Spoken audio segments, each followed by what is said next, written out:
바울 사도는 에베소 3장까지는 하나님의 크신 은혜와 그 비밀의 경륜을 따라 우리가 믿음으로 구원을 받았다 말씀을 증거하였음을 우리가 돌아본 바가 있습니다. 그러나 후반부인 4장에서부터는 구원받은 우리는 구원받은 자답게 부르심에 합당하게 살아야 하며 온전한 사람이 되어야 하며 새 사람을 입어야 하며 사랑을 입은 자녀같이 살아야 하며 빛의 자녀들처럼 살아야 한다고 에베소 교회 성도들을 교훈한 바가 있습니다. 오늘 이제 이 본문으로는 마지막 주간이 되겠습니다마는 지난 몇 주간은 이 동일한 본문을 통해서 지혜 있는 자같이 살아야 함을 말씀드리면서 그러기 위해서는 가장 핵심적인 것이 성령 충만을 받아야 한다 말씀을 드렸습니다. 이것은 뼈에 각인을 해야 합니다. 오늘도 지혜 있는 자같이란 제목 마지막으로 지혜 있는 자같이 또 성령 충만 받아서 살아가게 된다면 어떻게 살아가게 되는지, 삶에 어떤 증거가 있게 되는지 말씀을 드리고자 합니다. 이처럼 우리가 지혜 있는 자같이 산다든가 성령 충만한 자가 되게 되면, 거기까지가 18절이죠. 그렇게 되면 19절에 이렇게 말합니다. 시와 찬미와 신령한 노래들로 서로 화답하며 너희의 마음으로 주께 노래하며 찬송하며. 뭔가요? 성령 충만하게 살아가게 되면 노래하는 성도가 된다는 겁니다. 가정이 성령 충만하게 되면 원망과 탄식과 근심과 불평과 미움은 사라지게 되고 노래가 시작된다는 것입니다. 그래서 아담 인류 최초의 노래가 아담이 뼈 하나로 지음을 받고 오는 하와를 가리켜 여자라 이름하면서 너는 뼈 중에 뼈요 나의 살 중에 살이라, 남자에게서 취하였은즉 여자라 하리라.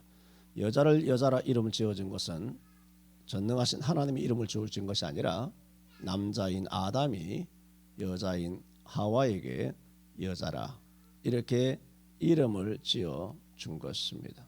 그때 불렀던 아담의 노래가 인류 최초의 노래이고, 그런 건 옛날에 스터디할 때 20년 전에 다 말씀을 드렸고, 이것이 마지막에 이제 계시록에 가서는 혼인잔치에서 신랑이 우리를 향하여 부르시는, 또 신부가 신랑 되시는 예수님을 향하여 부르는 그런 혼인잔치의 새 노래로 승화되게 될 것을 말합니다. 그러나 이 아름다운 노래가 아담과 하와 이 부부가 공범자가 되어서 에덴에서 범죄를 저짐으로써 이 노래는 끊쳐지고 맙니다. 그때는 서로가 서로를 손가락질하면서 선악과를 따먹은 책임을 핑퐁하면서 이 마누라가 내게 선악과를 따주었기 때문에 내가 먹었다라고 이렇게 서로 악의 다툼을 하면서 죄책을 서로 떠넘기며 원망하며 정죄를 일삼음으로 하나님께서 최초에 만드셨던 교회가 아니라 최초의 가정인 가정이 파괴되고 맙니다. 그때로부터 노래는 사라지게 된 것입니다. 오늘도 우리가 성령 충만하지 아니한 가정, 성령 충만하지 않은 개인, 성령 충만하지 않은 교회는 무엇이 끊어지느냐? 노래가 끊어지는 것입니다. 그 노래는 세속적인 그런 K-팝이라고 하는 더러운 그런 노래들 따위나 요즘 인기가 좀 있다는 트롯이나 이런 것들을 노래라 하는 것이 아니라 앞에 생략된 단어가 있죠. 신령한 노래입니다. 이런 신령한 노래지 흥에 겨워서 감성에 겨워서 술 주정하면서 니나노하며 젓가락 춤을 추면서 젓가락 두들기면서 하는 그런 저질스러운 타락의 노래가 아니라, 이것은 어린 양으로부터 그야말로 구속을 받지 않으면 부르지 못하는 비밀의 노래가 무엇이냐? 새 노래다고 계시록에는 말씀하고 있습니다. 오늘 19절에 정말 지혜 있는 자 같이 산다는 것은 성령 충만 받아야 되는데 성령 충만 받은 증거가 뭐냐? 그런 성령 충만 받은 교회가 된다든가 하면 무엇이 되느냐? 신령한 노래를 하는데 시와 찬미와 오늘 본문에도 말했잖아. 신령한 노래들로 서로 화답하며 너희 마음으로 주께 노래하며 찬송하며입니다. 이것이 첫 번째입니다. 성령으로 살아간다는 것, 지혜 있는 자 같이 살아간다는 그 확실한 증거가 뭐냐? 노래입니다. 신령한 노래를 합니다. 바울 사도는 이미 우리가 돌아본 것처럼 15절에 지혜 없는 자 같이 말고 오직 지혜 있는 자 같이 하여, 그러니까 두 종류의 부류를 대조해 놓았죠. 오늘 본문에서는 두 종류의 모임을 대조시키고 있습니다. 목사님 19절, 20절, 21절 아무리 눈 씻고 찾아봐도 두 종류의 사람은 15절은 이해를 하겠는데 19절에 두 종류의 모임이 어디 있습니까? 싶을 수 있습니다. 하지만 그 19절을 보면 신령한 노래를 한다 그러지 않습니까? 이것은 어떤 사람만이 하느냐? 성령 충만 받은 사람만 한다라는 것입니다. 그러므로 이것은 무슨 모임입니까? 그리스도인의 모임입니다. 그리스도인의 가정, 그리스도인의 교회. 그러므로 두 모임이 있는데 하나는 그리스도인의 모임이 있고 하나는 이교도의 모임이 있습니다. 여러분 생각해 보세요. 이교도의 모임에서 노래를 부를 리가 있습니까? 말하자면 신령한 노래를 부를 턱이 없죠. 여러분이 모임을 심포지움이라고 하는 말을 여러분이 많이 들어봤을 것입니다. 이런 심포지움이라고 하는 것은 몇 사람이 하나의 주제를 가지고 토론하는 모임을 심포지움이라고 말합니다. 그런데 심포지움이라는 것은 원래 헬라어에서 순포지온이라고 하는 헬라어에서 나온 말인데, 그러므로 순포지온은 무슨 뜻이냐? 주인공을 뜻합니다. 주인공. 술을 베푸는 잔치상인 그런 주연이 아니라 주인공인 주연을 말합니다. 그러므로 시와 찬미와 신령한 노래들로 서로 화답하며 너희의 마음으로 주께 찬송하며 노래하며, 이게 무슨 뜻이냐 하면 어떤 사람만이 이런 노래를 부를 수 있느냐 하면은 선포지온, 그게 뭐냐? 성령 충만 받아 성령께서 주인공이 되시는 삶, 그게 성령 충만한 삶이에요. 성령께서 주인이 되시고 왕이 되시고 주인공이 되시는 유일한 왕이 되시는 예수 우리 왕이여 이곳에 오셔서 이곳에 임하사 나의 왕이 되어 주소서라고, 왕의 다스림, 왕의 통치, 왕의 지배, 내 개인 인생이나 가정이나 교회의 왕이 누구냐? 가장이 아니라는 겁니다. 애들이 아니라는 겁니다. 마누라도 아니라는 겁니다. 목사도 아니라는 겁니다. 민주주의라고 하는 썩어 빠진 그런 다수도 아니라는 것입니다. 성도도 아니라는 겁니다. 누구만 왕이시냐? 누가 이런 신령한 노래를 부를 수 있느냐? 순포지온, 오직 성령께서 주연, 성령께서 유일한 주인공 왕이 되시는 자, 그게 뭐야? 성령 충만이죠. 그런 사람만이 시와 찬미와 신령한 노래들로 서로 화답하며 너희 마음으로 주께 찬송하며 뭐라고? 노래할 수 있다는 것입니다. 그러므로 이렇게 노래하는 것은 누구다? 그리스도인의 모임이죠. 어떤 그리스도인의 모임일까요? 성령 충만 받은 성도들의 모임이에요. 그냥 기독교인들이 교회 출석하면서 매주일마다 이렇게 주일 지킨다고 교회에 나와서 몇백 명, 몇천 명, 몇만 명 깔아놓고 그렇게 찬송하며 성가대 몇백 명씩 오케스트라 깔아놓고 이렇게 흥금송, 테너, 소프라노 이런 사람들이 나와서 그렇게 솔로를 부른다고 해서 그것이 신령한 노래가 아니고 성령이 주연이 된 테너, 성령께서 주연이 된 오케스트라의 연주, 성령이 주연이 된 예배, 오로지 성령이 주연이 될 때, 그럴 때를 가리켜 오늘 성경은 뭐라고 말하냐? 지와 찬미와 신령한 노래다 인정한다는 겁니다. 이게 무슨 모임이라고요? 성령 충만 받은 그리스도인의 모임이에요. 그리고 반대로 이교도의 모임이 있지 않습니까? 이교도의 모임에서 여러분 생각해 보세요. 아까도 말한 것처럼 노래를 할 턱이 없죠. 그들은 젓가락 장단을 맞추면서 술을 부어라 마시라, 그야말로 소주잔 그렇게 해서 서로 쨍하면 마주치면서 지화자하며 그렇게 놀고 먹고 있으니 그들이 부르는 노래는 무엇입니까? 신령한 노래가 아니라 술주정이죠. 신령한 노래를 알지도 못하고 할 수도 없고 할 리도 만무하죠. 그렇습니다. 오늘 이 시대만 아니라 에베소 교회 성도들이 살고 있었던 그 시대는 이교도의 모임이 있었습니다. 특히 에베소 성도들이 살았던 로마 시대는 악한 시대입니다. 로마의 타락은 비극적이라 할 만큼 도덕과 윤리는 파괴되었습니다. 철학자 세네카는 말하기를 여자들은 이혼하기 위하여 결혼하며 결혼하기 위하여 이혼한다. 그런 기록이 남길 정도로 당시 2000년 전 에베소 교회 성도들이 살고 있었던 로마 헬라 시대 때의 그런 문명과 가정의 삶은 윤리와 가정이 파괴된 그런 상황입니다. 그래서 이교도의 순포지원은 뭐냐? 이교도의 주연은 뭐냐? 술입니다. 그러나 초대교회 사도행전에 봤을 때 순포지원은 누구냐? 성령이신 줄로 믿습니다.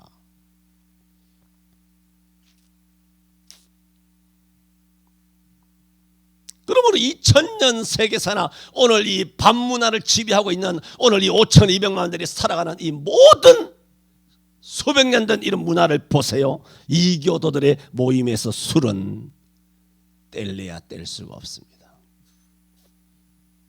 그러나 그리스도인의 모임에는 술이 전혀 연관지어지지 않습니다.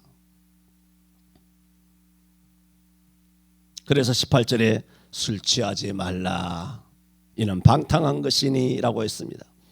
이렇게 술 취하며 방탕하게 살아가는 이교도들의 그런 모임은 자신들의 모든 몸과 시간과 재물을 자신만을 위하여 씁니다. 전 인생을 이렇게 즐기며 허비합니다. 그래서 이교도들의 술을 주연으로 하는 이교도들의 모든 모임의 특징이 뭐냐? 더럽습니다. 그러면서 이교도들은 오늘날 교회를 향해 손가락질하죠. 교회가 타락했느니 이거 무슨 똥 묻은 것이 뭐 겨 묻은, 우리가 겨 안 묻었다는 얘기가 아니에요. 우리는 뭐 좀 너무 그렇게 말해서 죄송합니다만 누가 볼일 안 보고 삽니까? 누군들. 그러나 똥을 누는 것과 똥을 싸는 것은 다르지 않습니까? 뭐 지지분한 이렇게 표현하기는 그렇습니다만 교회가 어떻게 다 그러고 할 수 있겠습니까? 그러나 방귀 낀 놈이 화성을 낸다고 교회가 아무리 타락했다고 하나 세상의 타락과는 비교할 수가 없습니다. 오늘 우리가 살고 있는 이 시대 또한 얼마나 악한지, 우리 시대는 더 간악해지고 더 더러워졌습니다.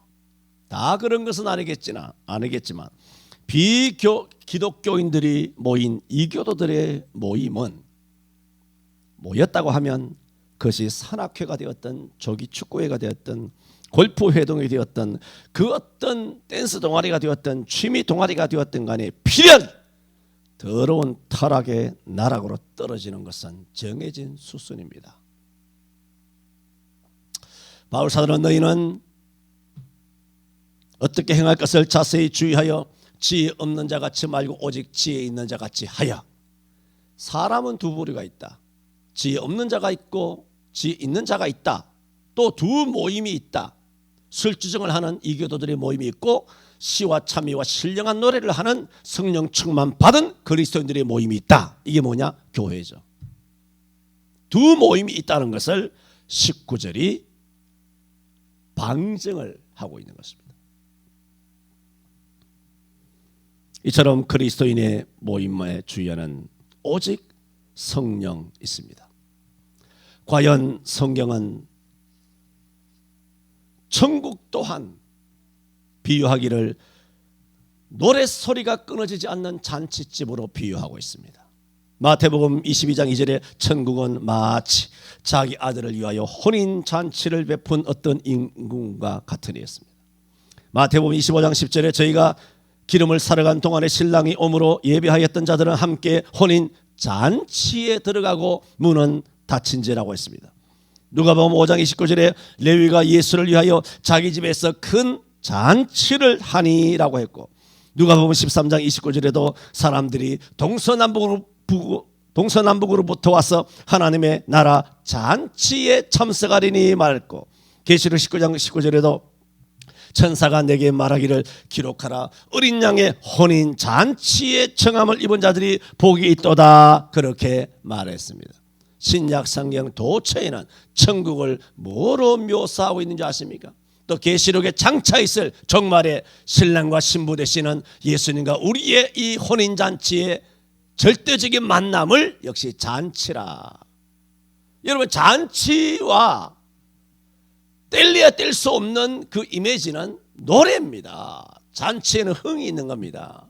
그래서 상갓집에는 노래가 아니죠. 상갓집에서는 곡을 한다, 그렇게 말합니다. 상갓집에 무슨 노래를 합니까? 돌맛을 짓이죠. 그래서 잔치집에서 또 곡을 합니까? 이건 내쫓길 일이죠. 잔치집에서는 의례 노래 소리가 끊이지 않는 법입니다. 이처럼 성경에는 도처에 천국을 뭐로 비유하느냐? 잔치집으로 비유하고 있고, 그 잔치집은 노래하는 집이다. 그 노래는 무엇으로 노래하느냐? 성령으로 노래한다. 그 성령으로 노래하는 것을 오늘 19절에 뭐라고 말하느냐? 시와 찬미와 신령한 노래들로 서로 화답하며 그랬어요. 시와 찬미와 신령한 노래는 다 찬송이라는 뜻입니다. 찬송을 다른 말로 시와 찬미와 신령한 노래라고 말합니다. 그런데 이것이 어떤 노래에 하느냐? 신령한 노래인데, 그것은 뭐냐? 성령 충만 받은 자가 18절에, 그때서야 19절에 이런 신령한 노래를 할 수 있다라는 것입니다. 오늘날 교회를 다니면서도 지난번에도 말씀드렸죠. 목사지만 일평생 목사로 살 수 있지만 성령 충만 없이 살 수도 있다 말했습니다. 일평생 목사나 장로나 그리스도인으로 살 수 있지만 성령 충만이 도대체 뭔지 그거 모르고 그냥 일평생 그리스도인으로 살다가 천당 갈 수는 있습니다. 아마 이런 사람들이 대한민국에도 99%예요. 성령 충만을 전혀 맛보지도 신령한 은사도 능력도 전혀 체험하지 못한 채로 성실하게 살아가는 것도 좋은 것이긴 하겠죠. 그러나 성경이 있잖아요. 성령 충만을 받으라는 것은 명령이라고, 명령형이에요. 우리의 취사 선택하는 게 아니에요. 세례는 받으라가 아니에요. 주라라고 말씀드렸지 않습니까? 주라 했으니까 받지만 세례를 받으라는 명령은 아니었다는 말입니다. 그 얘기는 세례는 구원과 직결되는 게 아닙니다. 받으라고 했으니 받아야죠. 순종해야죠. 그러나 구원과 물세례는 직결되는 게 아니에요. 그러나 성령 충만은 정말 하나님의 구원받은 그리스도인으로서 승리하느냐 패배하느냐 절대적인 척도가 되는 거예요. 성령 충만을 받아야 돼요. 그렇게 받았을 때 승리하게 되는데, 오늘날 많은 그리스도인들이 쉽게 판판이 쓰러지고 넘어지게 되고, 또 조그마한 바람에도 일렁이는 파도처럼 조색 변기하면서 광야 이스라엘처럼 툭하면 원망하고 툭하면 시험하고 툭하면 하나님이 살아계신다면 이렇게 할 수 있느냐, 이런 식으로 원망 불평하며 교회 원망하고 목사 원망하며 조상 원망하는 이런 것들은 다 뭐냐? 당신이 첫째 성령 충만 받은 체험이 없다는 것이고, 두 번째 당신이 이전에는 성령 충만 받았으나 지금은 그 받은 성령 충만이 소멸되었다는 거예요. 성령 충만은 끊임없이 계속 충만을 받아야 한다라고 지난 세월 동안 말씀을 드렸습니다. 그렇게 되면 교회 오는 것도 싫고 성경 읽는 것도 힘들고 무릎 꿇고 기도하는 것도 힘들고 부르짖어 기도하는 것도 힘들고 모든 것이 힘든 거예요. 기쁘게 즐겁게 감사하게 그렇게 신앙생활 되는 것이 아니라 억지로 가게 신앙생활 하게 되는 것입니다. 그러므로 오늘 말씀의 핵심은 뭐냐? 성령을 주연으로 하여 살아가는 삶이, 그런 모임이, 그런 개인과 가정과 교회가 되어야 한다. 이렇게 성령 충만하여 시와 참회와 신령한 그런 성령의 노래를 부르며 살아가게 되는 것은 뭐냐? 그리스도인이 인간으로서 지상에서 누리는 천국의 삶입니다. 그러므로 성령 충만은 받아야 되는 것은 절대적입니다. 성령 충만을 받아야 승리하게 되는 것입니다. 저는 지혜 있는 자 같이란 제목 마지막으로 첫째 말씀을 드렸습니다. 시와 찬미와 신령한 노래를 하며 살아간다는 것이 무엇인가 말씀드렸죠. 두 번째, 이렇게 성령을 주연으로 하며 살아가게 된다면 20절에 범사에 우리 주 예수 그리스도 이름으로 항상 아버지 하나님 앞에 감사한다. 이 감사죠. 아까는 노래, 이번에는 감사. 누구한테 감사? 물론 부모님께 감사, 스승님께 감사, 또 목사님에게 감사, 교회에 감사 있지만은 오늘 본문에서는 범사에 항상 아버지 하나님께 감사하며, 하나님께 범사에 감사해. 범사에 그냥 일희일비하는 것이 아니라 무슨 조건적으로 어떨 때는 감사하고 어떨 때는 감사하지 않는 것이 아니라 범사에, 범사는 좋은 일만이 아니라 나쁜 일이 있을 때, 형통할 때만 아니라 고난이 왔을 때도 범사에 감사해야 된다고 하지만 그리스도인들의 대부분은 아무리 신앙 좋다고 해도 입에 물면 좋아하는 것, 달면 삼키고 쓰면 패하고 뱉어내는 겁니다. 신앙생활이 너무 양철처럼 너무 얇아요. 라면 끓이는 그런 양은 냄비처럼 너무나 촐싹되면서 보면 정말 형편무지로소이다. 범사에, 오늘 성경에 말했잖아요. 범사에 우리 주 예수 그리스도 이름으로 뭐라고? 항상. 누구께? 아버지 하나님께 감사하라는 겁니다. 담임 목사께가 아니라, 당신네 교회가 아니라, 찬양대 찬양 잘했다가 아니라, 오늘 노래 잘한 솔리스트가 아니라, 밥을 대접한 장로에게가 아니라,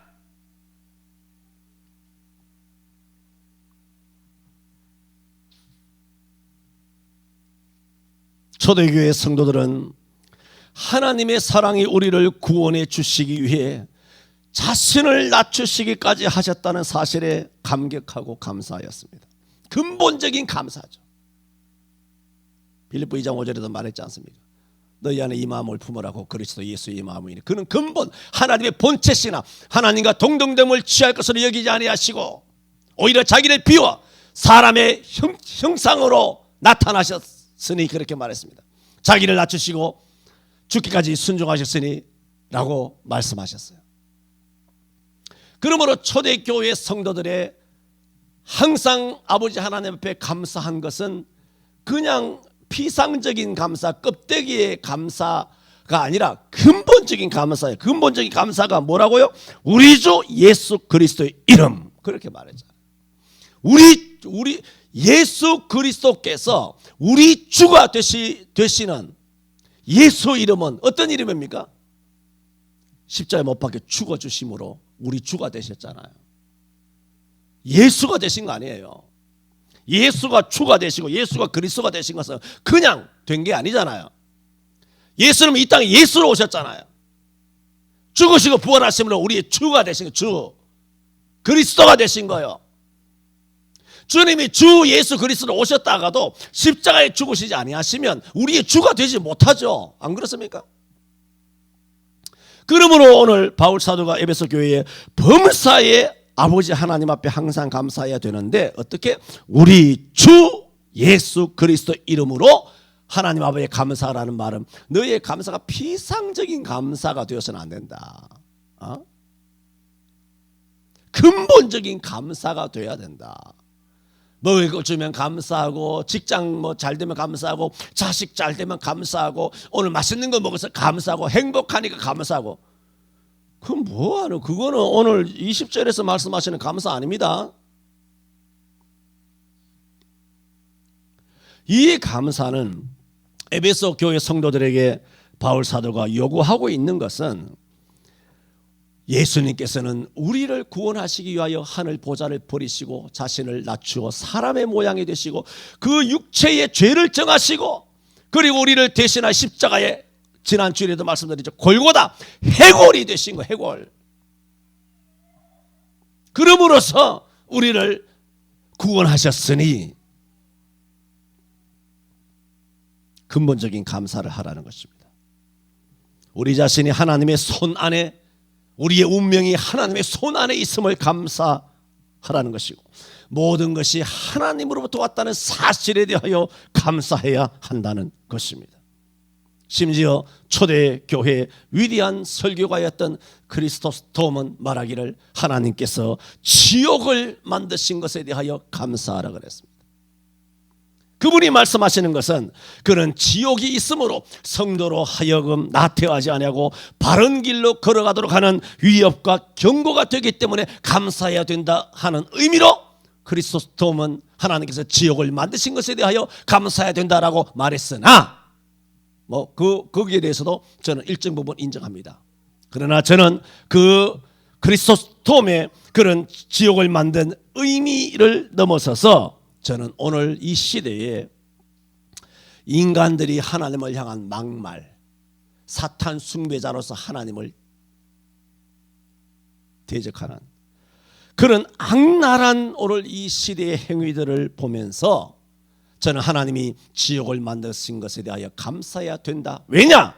하나님께서 저렇게 악랄한 인간들을 심판하시기 위하여 지옥을 만드신 것은 정말 신의 한 수다. 그러므로 지옥 만드신 것에 대하여 찬양하며 박수를 치며 하나님 앞에 감사하며 영광을 돌려야 한다. 정말 하나님 지옥 잘 만드셨습니다. 사람들이 하나님을 대적하며 살아가는 문지양의 온전의 이 범죄를 보면 지옥 잘 만드셨습니다. 할렐루야. 정말 만들어주셔서 감사합니다. 정말 감사합니다. 딥스들과 이런 온갖 이 세상의 모든 더러운 세력들, 백신으로 코로나로 사람들 죽여나가는, 이렇게 사람을 가축처럼 살처분하는 백신으로, 저런 것들은 지옥을 12번이나 만들어야 됩니다.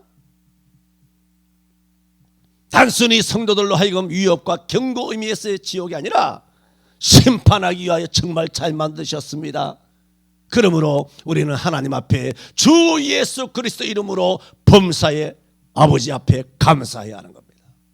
근본적인 감사. 천당 만드신 것, 천당 가게 하신 것, 천당 갈 수 있도록 주 예수가 되어주신 것, 예수 믿도록 성령께서 나를 거듭나게 하시고 성령 충만하게 하시고, 어마어마하지 않습니까? 천국 백성들 구원받게 하시고 영생하게 하시고 죄를 속죄해 주시고, 이런 근본적인 것을 감사해야지.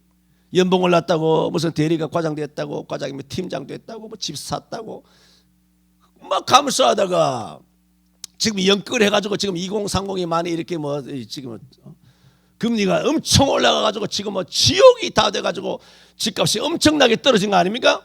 그래서 다 자살 각이죠. 다 이제 뭐 한강 갈까 마포대교 갈까 서로 뭐 조맞춰가지고 동아리 해가지고 뭐 거기 집단적으로 뭐 그렇게 낙하산 그걸 메고 뛰어들는지는 모르겠습니다만은,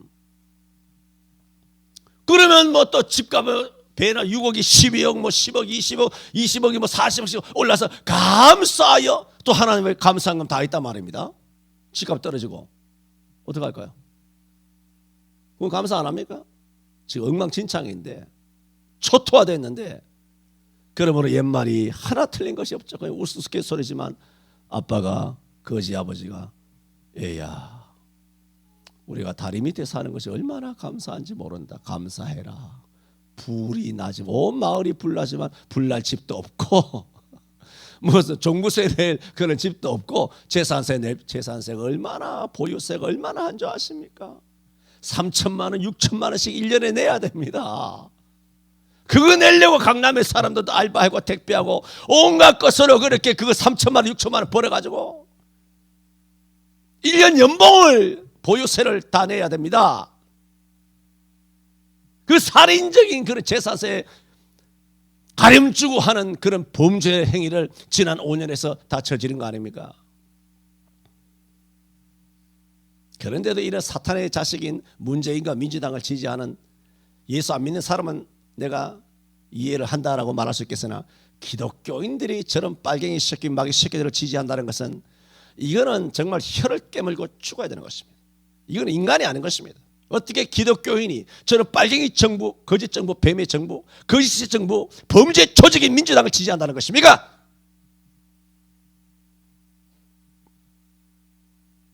그런 사람들이 성경을 알겠어요? 똑같은 성경을 두고 아주 거짓되게 해석할 거 아니에요? 마귀적인 해석을 할 거 아니에요? 무슨 감사를 해야 된다? 하나님 앞에 근본적으로 범사에 항상 주 예수 그리스도의 이름으로 감사해야 한다. 그런데 이것이 가르침이고 이론이고 다 알아듣겠죠? 안 된다는 거예요. 이거 어떻게 해야 되는 거예요? 이것은 전부 다 성령 충만 받아야만 나오는 거예요. 그래서 내가 자주 말씀드리지 않습니까? 내가 옆으로만 싹 지나가도 여러분을 다 압니다. 눈동자만 봐도 여러분 지나가는 바람만 봐도 알고 뭘 봐도 그림자만 봐도 여러분 다 압니다. 기도 소리만 들어도 알고 다 압니다. 왜? 성경이 명확하거든.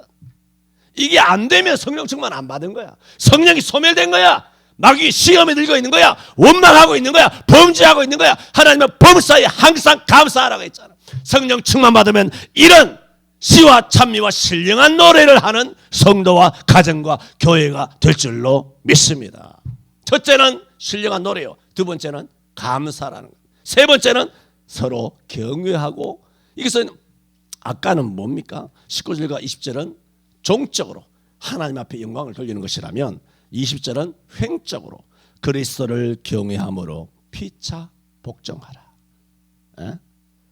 그래서 성령 충만 받은 사람은 하나님께 막 방언하고 능력받고 예언하고 금식하며 하나님의 교회에서만 그렇게 하고 아주 인간적으로 교만해가지고 목사도 아주 우습게 여기고 교회의 영적 진리와 영적 질서도 아주 우습게 하고 교회를 파괴시키고 이렇게 막 나대면서 자기가 능력의 사자가 된 것처럼 그런 사람들이 옛날 80년 전에 많았거든요.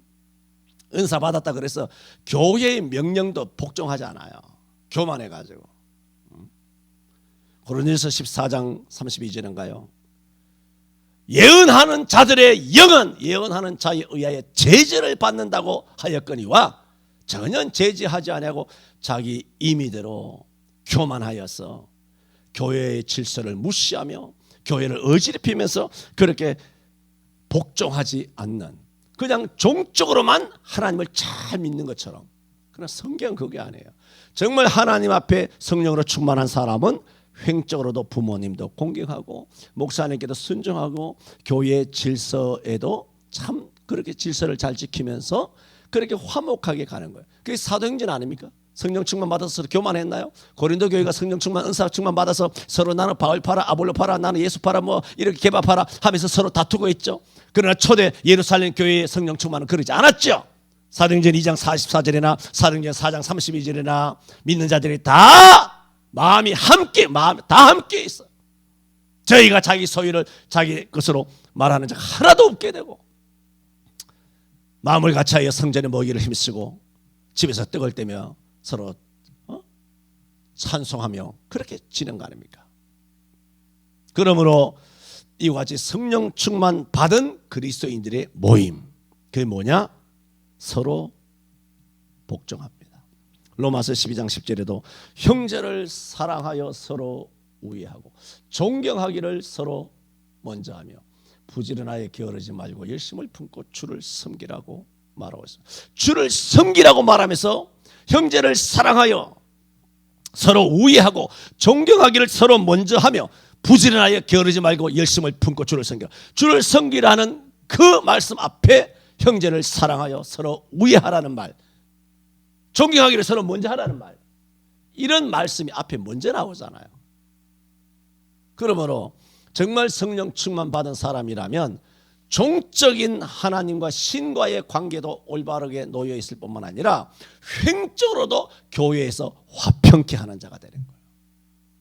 화평케 하는 자는 복이 있나니 저희가 하나님의 아들이라 일컬음을 받을 것이라. 그러나 능력 받았다고 해가지고 막 서로 분탕을 일으키고 교만하고 서로 막 그렇게 각을 세우고 하는 것은 그 성령을 받은 것이 아니라 귀신을 받은 것이지요. 그래서 이렇게 교회에서 날뛰면 제가 가만 안 둔다 그랬죠. 왜? 그 마귀 새끼는 그건 때려잡아야 되는 거예요. 이거는. 왜? 보면 아니까. 100%. 저는 오늘 그간 여러 주, 아마 오늘 6번째 주일이었죠. 에베소 5장 15절에서 21절 지혜 있는 자 같이란 제목으로 아마 6번 말씀을 드린 것 같은데 오늘 마지막으로 말씀을 드렸습니다. 정말 지혜 있는 자 같이 되어서 성령 충만 받게 되었을 때 두 모임이 있는데 이교도들의 술을 주연으로 하는 모임과 달리 성령이 주연이 되는 순포지온에 예수 믿는 성령 충만한 그리스도인들의 모임이 되면 신령한 노래를 한다. 주 예수 그리스도의 이름으로 범사에 하나님 앞에 근본적으로 감사한다. 그리고 예수 그리스도를 경외함으로 서로 복종한다. 말씀을 드렸습니다. 이렇게 살기를 바랍니다. 기도합니다. 하나님 아버지 감사합니다. 너희가 어떻게 행할 것을 자세히 주의하여 지혜 없는 자 같이 말고 오직 지혜 있는 자 같이 세월을 아끼라. 때가 악하니라. 그러므로 너희는 어리석은 자가 되지 말고 오직 주의 뜻이 무엇인가 이해하라. 너희는 술 취하지 말라. 이는 방탕한 것이 오직 성령의 충만을 받으라. 시와 찬미와 신령한 노래들로 서로 화답하며 너희의 마음으로 주께 노래하며 경배하며 범사에 오직 주 예수 그리스도 이름으로 항상 아버지 하나님 앞에 감사하며 예수 그리스도를 공경하며 또 서로 복종하라 하였습니다. 주님 이 말씀대로 신령한 노래를 하는 우리 모임이 되게 하여 주옵소서. 범사에 근본적으로 감사하게 하여 주옵소서. 횡적으로도 우리가 서로 사랑하며 공경하며 복종케 하여 주옵소서. 예수님 이름으로 기도하옵나이다. 아멘.